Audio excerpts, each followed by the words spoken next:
السلام علیکم معزز ناظرین، سلطنت عثمانیہ کی قدر و منزل سے کون نہیں واقف؟ بلا شبہ یہ مسلمانوں کی عظیم ترین سلطنت تھی جس نے حکمرانی کے ریکارڈ توڑ دیے تھے۔ اس بات کا کریڈٹ یقینی طور پر اس وقت کے حکمرانوں کو جاتا ہے جن کی انتھک محنت، سوچ، لگن کی بدولت یہ کامیابی میسر آئی۔ آج کی ویڈیو میں ہم آپ کو سلطنت عثمانیہ کے 5 کم عمر ترین حکمرانوں کے بارے میں بتائیں گے جن کی عمر 30 سال سے بھی کم تھی لیکن کارنامے اپنی عمر سے بھی بہت بڑے تھے۔ آگے بڑھنے سے قبل آپ سے گزارش ہے کہ اگر آپ ہمارے چینل پر نئے ہیں تو ہمارے چینل کو سبسکرائب ضرور کریں اور کمنٹ میں اپنی موجودگی کا احساس دلائیں۔ ناظرین، سلطنت عثمانیہ میں سب سے کم عمر سلطان کے طور پر پہلا نام عثمان ثانی کا ملتا ہے۔ عثمان ثانی جب حکمران بنا تو اس وقت اس کی عمر 14 سال تھی اور ٹوٹل عمر 18 سال پائی۔ عثمان دوم 1618 سے لے کر اپنی وفات تک خلافت عثمانیہ کی باغ دوڑ سنبھالنے والا سلطان تھا۔ وہ 3 نومبر 1604 کو توپکاپی محل استنبول یعنی ترکی میں پیدا ہوا اور 20 مئی 1622 کو وفات پائی۔ انہوں نے 1607 میں پیدا ہونے والی عائشہ سے شادی کی۔ وہ سلطان احمد اول کا بیٹا تھا اور ان کی والدہ سلطان ماں فیروز سلطان تھی۔ ان کی والدہ نے عثمان کی تعلیم پر بہت زیادہ توجہ دی تھی۔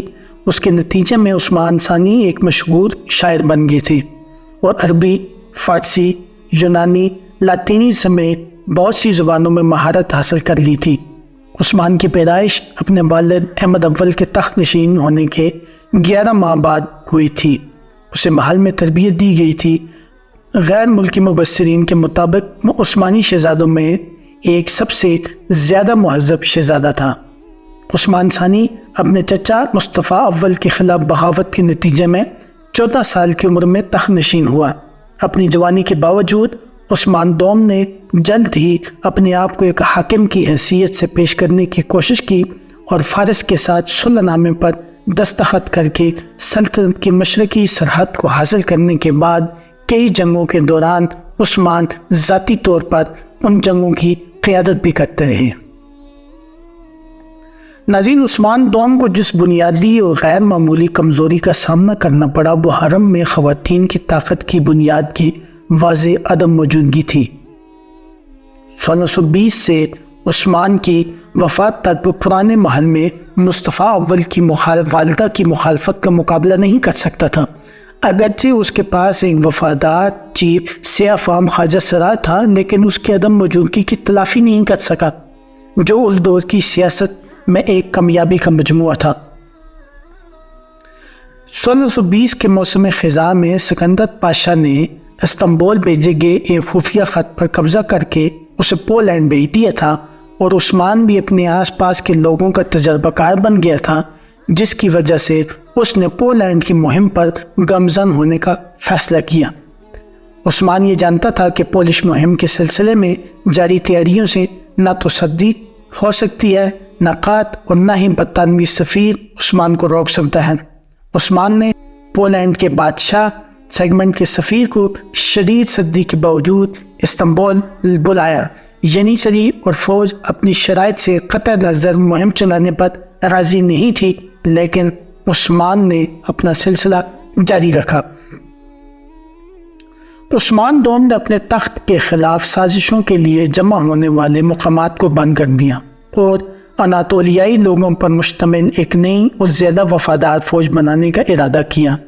اس کا نتیجہ ینیچری کی طرف سے ایک بغاوت تھی جس نے فوری طور پر استنبول کے قلعہ میں نوجوان سلطان کو قید کر دیا تھا جہاں عثمان دوم کا گلا دبا کر قتل کر دیا گیا۔ عثمانی تاریخ میں یہ پہلا موقع تھا جب کسی سلطان کو ینیچری نے پھانسی دی۔ یہ طبعی عثمانی تاریخ کا سب سے زیادہ زیر بحث موضوع ہے۔ ناظرین، اس سلسلے میں دوسرا نام سلطان احمد اول کا آتا ہے۔ سلطان احمد اول کی پیدائش 18 اپریل 1590 کو ہوئی اور وفات 22 نومبر 1617 یعنی احمد اول کی عمر 27 سال بنتی ہے۔ یہ سلطنت عثمانیہ کے 14ویں سلطان کے طور پر حکمران رہے۔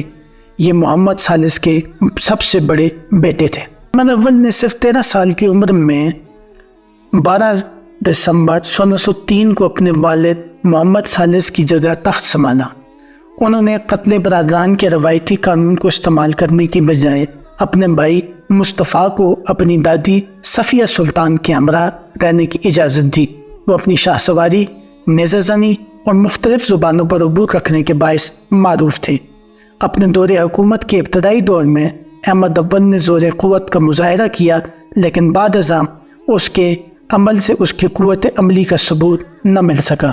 اس کے دور حکومت میں ہنگری اور ایران میں لڑی جانے والی تمام جنگوں کے نتائج سلطنت کے حق میں نہ نکلے اور 1606 میں معاہدہ استواد کے نتیجے میں سلطنت کی ساکھ کو شدید نقصان پہنچا، جس کے نتیجے میں آسٹریا کی جانب سے دیا جانے والا خراج ختم کر دیا گیا اور آذربائیجان کو ایران کے حوالے کر دیا گیا۔ احمد اول ایک شاعر بھی تھا جو بختی کا تخلص استعمال کرتا تھا۔ وہ مذہبی رجحانات رکھتا تھا اور دین کی خدمت کے لیے خزانے کا بھرپور استعمال کرتا تھا۔ اس نے اسلامی قوانین کی بحالی کے لیے اقدامات بھی کیے اور شراب کی پابندی کا حکم بھی صادر کیا اور نماز جمعہ کے موقع پر تمام افراد کی موجودگی کو بھی لازمی قرار دے دیا، جس کے بعد وہ غریبوں میں خیرات تقسیم کیا کرتا۔ اس کا انتقال 1617 میں ہوا۔ آج احمد اول کو استنبول میں واقع سلطان احمد مسجد کے نام سے بھی یاد کیا جاتا ہے، جسے نیری مسجد بھی کہا جاتا ہے۔ سلطان احمد اول نے اس مسجد کی بنیاد نامور علماء کرام اور مشاہد کی موجودگی میں رکھی تھی۔ اس وقت سلطان کی عمر صرف 19 سال تھی۔ 1616 میں 60 سال کی تعمیر کے بعد یہ عظیم مسجد مکمل ہوئی۔ یہ مسجد اسلامی عثمانی طرز تعمیر کا ایک عظیم شاہکار ہے اور جب تک اسلامی فن تعمیر کا یہ حسین نمونہ قائم رہے گا، احمد اول کا نام زندہ رہے گا۔ اس مسجد کے گرد واقع علاقہ سلطان احمد کے نام سے موسوم ہے۔ اسی معروف مسجد کے دامن میں اس سلطان کی آخری آرام گاہ ہے۔ تازین اس سلسلے میں تیسرا نام مراد رابع کا آتا ہے۔ مراد رابع کو مراد چہارم کے نام سے بھی جانا جاتا ہے۔ مراد رابع 1623 سے 1640 تک خلافت عثمانیہ کی باغ دوڑ سنبھالنے والا سلطان تھا۔ انہیں سلطنت عثمانیہ کا مؤسس ثانی بھی کہا جاتا ہے۔ وہ 26 یا 27 جولائی 1612 کو استنبول میں پیدا ہوئے۔ یہ 1623 کو تخت عثمانی پر براجمان ہوئے تو اس وقت ان کی عمر 11 سال تھی۔ انہوں نے 17 سال تک سلطنت عثمانیہ پر حکمرانی کی اور جب 8 یا 9 فروری 1640 کو وفات پائی تو اس وقت ان کی عمر 28 سال تھی۔ ان کی والدہ سلطان قسم تھی، جن کا شمار سلطنت عثمانیہ کی طاقتور ترین خواتین میں ہوتا ہے۔ مراد چہارم نے عائشہ خاتون سے شادی کی۔ سلطان مراد رابع 11 برس کی عمر میں سلطان بنے، جبکہ ان کی والدہ سلطان قسم نے نائب کی حیثیت سے سلطنت عثمانیہ کی باغ دوڑ سنبھالی۔ مراد رابع کے آخری ایام میں بایزید کا قتل ایک عام موڑ تھا جو سلطان رابع کے زیر عتاب آ گیا۔ اگرچہ بایزید بغاوت سے لا تعلق تھا، مگر اس کی والدہ گل بہار خاتون سازش اور بغاوت میں متواتر پیش تھی۔ یہ بات بایزید کو بخوبی معلوم تھی، مگر وہ خاموش رہا۔ اس کی خاموشی قتل کا الزام بنی۔ بایزید حقیقتاً سلطان مراد رابع کا بھائی تھا اور کبھی بھی بغاوت جیسے کاموں میں ملوث نہ تھا۔ اکثر مراد رابع کے ساتھ باغیوں کے خلاف لڑتا اور بھرپور کارروائی کرتا۔ شہزادہ بایزید کو محل سے فرار ہونے کے لیے وزیر نے پیشکش کی، مگر شہزادے نے انکار کر دیا اور کہا کہ جو حکم آقا نے دیا اسے بجا لوں گا۔ شہزادہ سلطان احمد کا بیٹا گل بہار خاتون کا لخت جگر تھا، جبکہ مراد کا بھائی والد کی طرف سے تھا۔ سلطان مراد نے تمام عمر باغیوں کی سرکوبی میں صف کی، ایک دن بھی آرام سے نہیں بیٹھا، یعنی چری کی سرکشی کو فروغ کرنے میں بھی کامیاب ہوا۔ اپنی آخری عمر میں اس نے تمام شہزادوں کو قتل کا حکم دیا، مگر خوش قسمتی سے ابراہیم اول بچ نکلے جو بعد ازاں خلیفہ بنے۔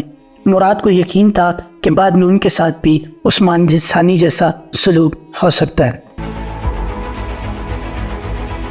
اس سلسلے میں چوتھا نام مصطفیٰ رابع کا آتا ہے۔ وہ 8 ستمبر 1779 کو استنبول میں پیدا ہوئے۔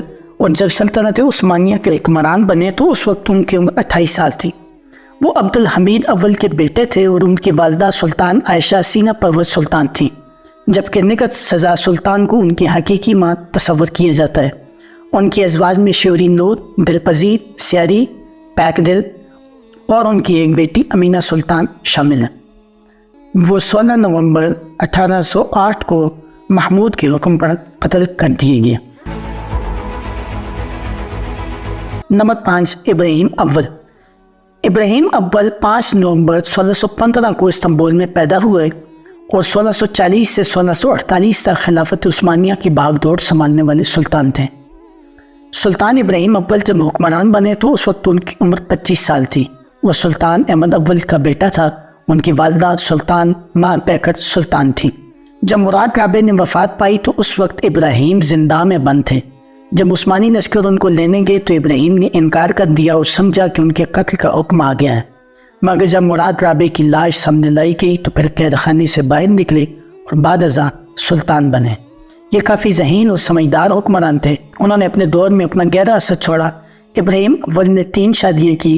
پہلی شادی یوکرائن کے ترہان حاتس سے کی، ان سے محمد چہارم پیدا ہوئے۔ دوسری شادی سربیہ کی صالحات دلاسا سے کی، ان سے سلیمان دوم پیدا ہوئے۔